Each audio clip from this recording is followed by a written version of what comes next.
저희가 저희 팀인 나카와키 학생의 너는 착한 아이를 읽고 누가 트라우마를 깨야 하는가 라는 주제로 발표할 WF 테라피 팀입니다.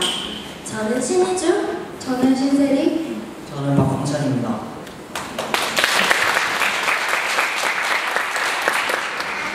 여러분, 화면을 한번 보실까요? 사진을 보셨습니까? 그림을 보셨습니까? 굳이 큰 사진에는 눈 감으시고 문장에 집중하신 분은 없으시죠? 그래서 이 장면에 불쾌하셨던 분도 없으셨을 것입니다.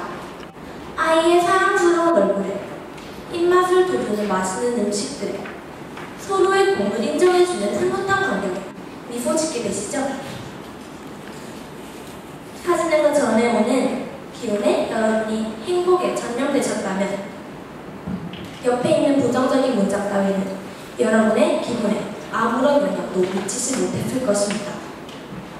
이 책에 등장하는 5명의 화자들은 가정 폭력을 당했거나 혹은 학대를 당하는 사람들을 곁에서 지켜보는 이들입니다. 우리 또한 수없이 많은 관계 속에서 상대방의 부정적인 평가에 내면의 상처를 받으며 살아가고 있고 그것이 우리 삶을, 우리의 정신을 지배하고 있습니다. 어떻게 하면 이런 내면의 상처를 치유할 수 있고 그로 인해 행복해질 수 있을까? 그리고 어떻게 하면 부정적인 평가 따위에 영향을 받지 않을 수 있을까?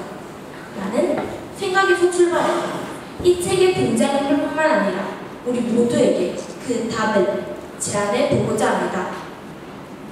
산타가 오지 않는 집은 오카노 선생님과 간다 학생의 이야기입니다. 교사로서의 자존감이 바닥인 오카노와 가정에서도 학대를 당하는 간다. 간다는 스스로를 착하지 않은 아이라 생각하고 있습니다. 그래서 우리 집에는 산타가 오지 않는다 라고 말합니다. 제멋대로인 아이들을 변화시키기 위해 허그를 하라는 숙제를 내준 오카노 선생님은 이로 인해 오히려 본인이 아이들을 이해하게 되고 변화하게 됨으로써 진정으로 교사다워지고 그런 오카노 선생님의 관심과 사랑을 듬뿍 받는 간다의 상처 또한 치유됩니다. 우리는 살면서 많은 이들로부터 자신에 대한 평가를 듣게 됩니다. 그러나 긍정적인 평가보다는 부정적인 평가에 귀가 더 솔깃해지고 계속해서 곱씹게 됩니다. 결국에는 나 자신도 나를 그렇게 평가해버립니다. 이 책은 저로 하여금 저의 상처를 서슴없이 드러내게 했습니다. 부모님의 태도가 바로 제 상처입니다. 제가 잘한 건 당연한 것이고 동생이 하는 건 기특한 일입니다. 동생은 저보다 부모님의 기대치가 낮아 쉽게 인정받습니다. 무언가를 넣기 위해 제가 버려야 했던 것들을 누군가는 알아주었으면 좋겠다는 생각에 속으로 울기도 합니다. 그러나 저는 이 책을 통해 저의 이런 상처를 치유할 방법을 찾았습니다. 화면을 한번 보실까요?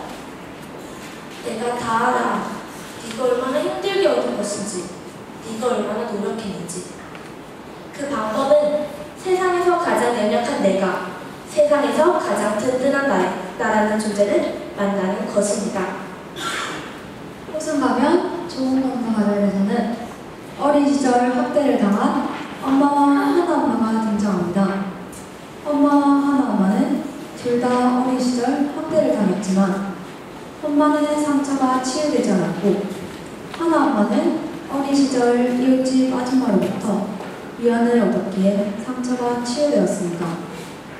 하나엄마는 집에서와 달리 밖에서는 좋은 엄마인 척하는 엄마의 이중성을 눈치채고 엄마의 상처를 만져줍니다. 드디어 상처는 치유됩니다. 엄마의 딸 또한 엄마의 불행한 어린 시절을 되풀이하지 않을 것입니다. 가면의 수가 다를 뿐이지 누구나 가면을 쓰고 살아갑니다.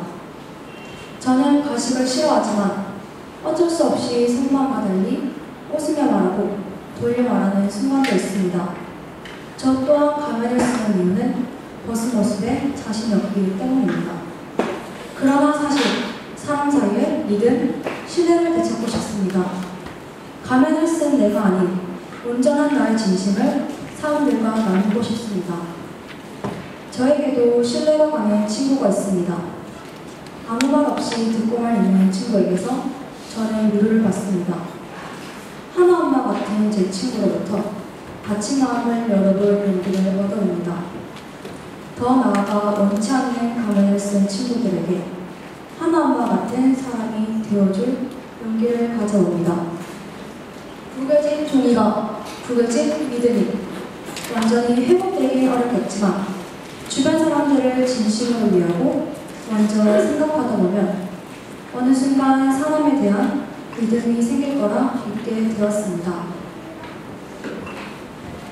세 번째 이야기, 엄마 버리기에는 엄마에게 학대를 당한 큰딸이 나옵니다. 어느 날 엄마가 치매에 걸리시고 그런 엄마를 돌보는 동생이 여치가 엄마를 맡기게 됩니다.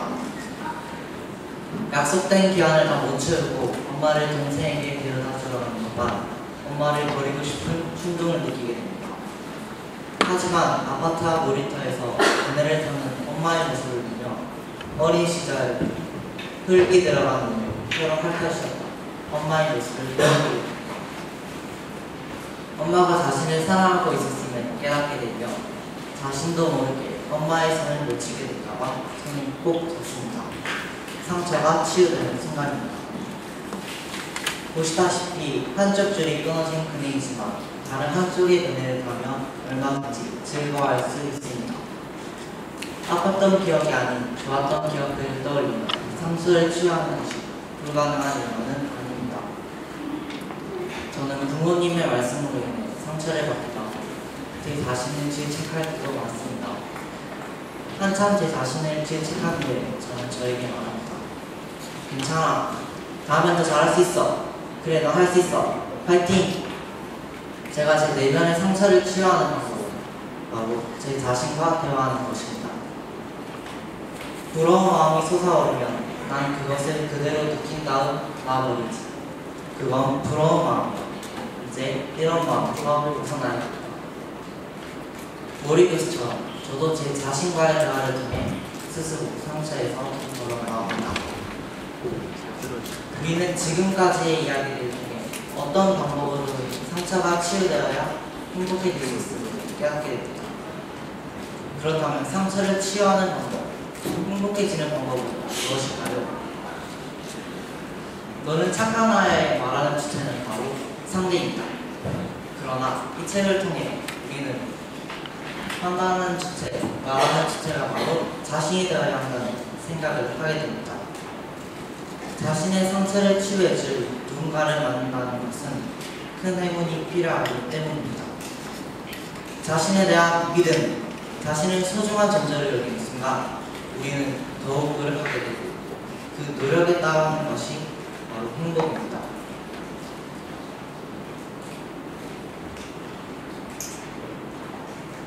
내가 행복할 때 상대에게 전해지는 따뜻한 기운, 말, 그리고 행복. 결국 내가 행복하게 사는 것, 그것이 세상을 따뜻하게 만드는 것입니다. 스스로 행복해지는 방법을 찾으셨다면 그 어느 부정적인 평가로 여러분의 인생에 아무런 영향을 줄 수 없습니다. 시작 부분에서 말씀드렸던 선택, 행복한 삶과 상처로 인한 불행한 삶, 어느 쪽을 선택하시겠습니까? 바로 여러분에게 달려있습니다. 누가 트라우마를 깨하는 것일까요? 아하! 깨달으셨습니까? 바로 여러분 자신입니다. 자, 여러분 세상을 따뜻하게 만드실 준비가 되셨나요? 네. 자, 그러면 다 함께 행복해져 봅시다.